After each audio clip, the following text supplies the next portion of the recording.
کہنے لگا کہ جی استاد جی آپ نے مارا ہے اور میری کسی غلطی کی وجہ سے آپ نے مجھے مارا ہے، کسی تنبیہ پر آپ نے مجھے ٹوکا ہے اور آپ نے مجھے سلام دی ہے۔ تو شاگرد جب یہ کہہ رہا تو استاد نے فرمایا کہ نہیں سلمان، تمہاری کوئی غلطی نہیں تھی، میں نے تمہارا ایک امتحان لیا تھا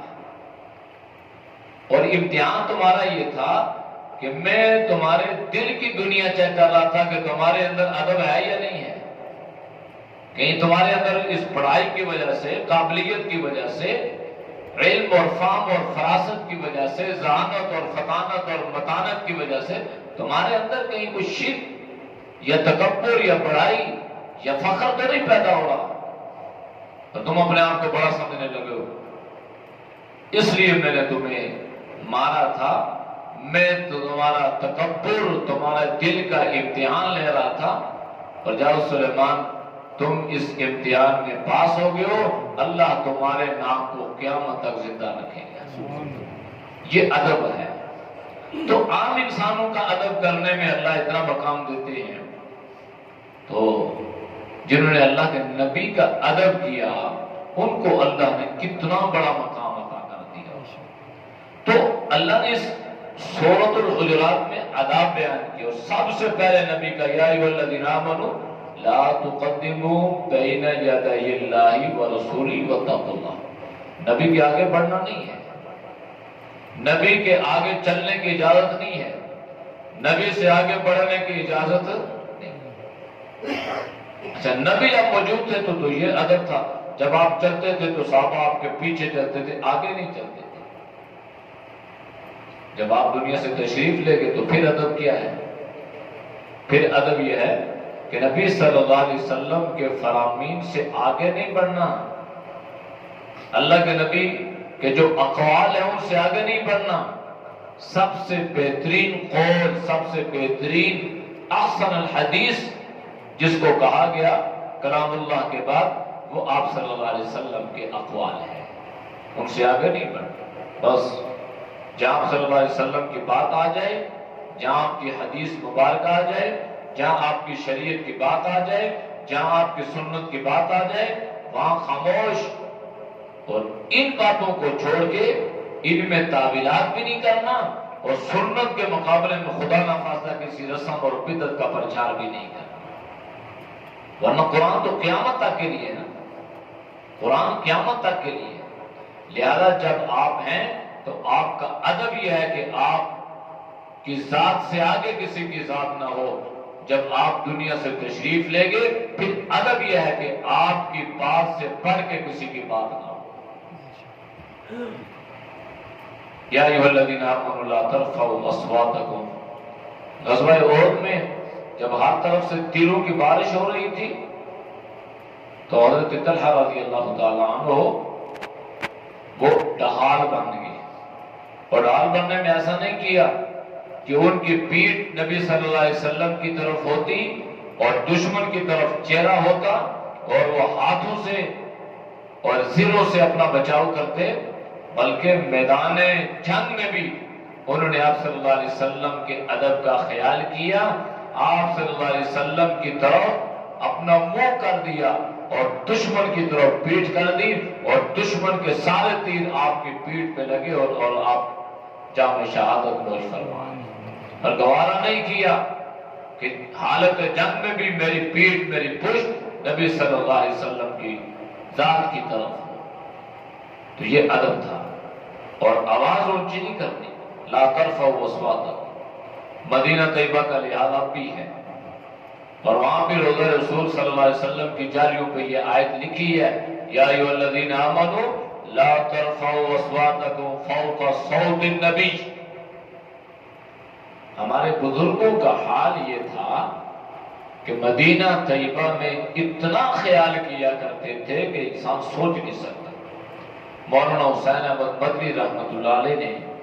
روضہ رسول کی جالیوں کے ساتھ 18 سال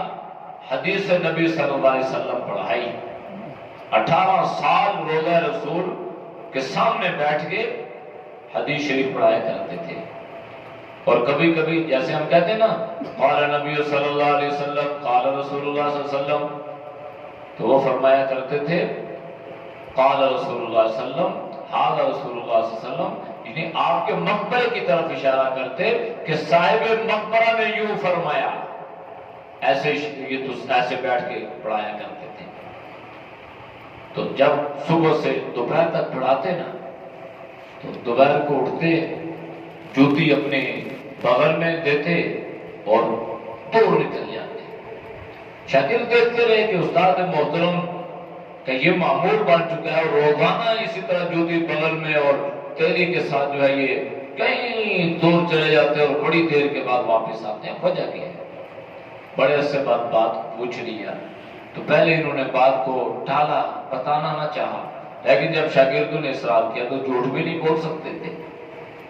تو فرمایا کہ بھائی بات یہ ہے، آپ کو حدیث پڑھانے کے بعد میں قضائے حاجت کے لیے جاتا ہوں، اور قضائے حاجت کے لیے میں حدود حرم سے باہر چلا جاتا ہوں، اور میں سمجھتا ہوں کہ خدا نہ خواستہ کہیں ایسا نہ ہو ایسی جگہ پہ میں قضائے حاجت کر لوں جہاں آپ صلی اللہ علیہ وسلم کے پاؤں مبارک لگے۔ یہ ادب ہے، اس ادب کی بنیاد پہ حضرت حسین احمد مدنی رحمۃ اللہ علیہ کو خواب میں آپ صلی اللہ علیہ وسلم کی زیارت ہوئی، اور اللہ کے نبی نے فرمایا کہ اے حسین احمد، اب آپ کو یہاں نہیں، اب آپ کو ہندوستان والوں کی ضرورت ہے، اب آپ یہاں سے چلیں اور آپ ہندوستان چلے جائیں۔ تو یہاں آئے تو انگریز کے خلاف علم بغاوت بلند کیا اور ایک تحریک پیدا کی، اور پھر وہی تحریک آگے چل کے پاکستان کو مارد وجود میں لانے کا ذریعہ بنی۔ تو یہ قربانیاں ہیں ساری، ایک تاریخ ہے ساری، لیکن کڑیاں ادب سے ملتی ہے۔ کہاں یہ ادب اور کہاں جوتی، اور کہاں آج ہمارا یہ حال کہ رش اور شور اور دوڑ اور نعرہ بازیاں اور یہ ساری چیزیں۔ تو اب بھی آپ صلی اللہ علیہ وسلم کے ادب کا تقاضا یہ ہے کہ جب وہاں پہ جائیں تو اپنی آوازوں کو دھیمے رکھیں اور انتہائی ادب اور احترام کے ساتھ، اور اس تصور اور ایمان کے ساتھ کہ آپ صلی اللہ علیہ وسلم اپنے روضہ رسول میں موجود ہیں۔ تو ہم جب سلام کرتے ہیں تو ہمارا عقیدہ نظریہ کیا ہے؟ اللہ کے نبی نے خود فرمایا کہ کہیں اور سے صلاۃ و سلام پڑھو گے فرشتے پہنچائیں گے، روضے پر پڑھو گے میں آ کے اس صلاۃ و سلام کو خود سنتا ہوں۔ تو یہ نظریہ اور یہ ایمان اور یہ یقین، تو ادب جو ہے یہ انسان کو عروج، بلندی، معراج عطا کرتا ہے۔ تو جب صحابہ نے ادب کیا نا تو اللہ نے بھی کیا عجیب تعریف بیان کی ہے قرآن میں، فرمایا کہ اس ادب کی بنیاد پہ اللہ نے کیا کر دیا، حبب الیکم الایمان، ایمان کی محبت ان کے دل میں ڈال دی، وزینہ فی قلوبکم، اور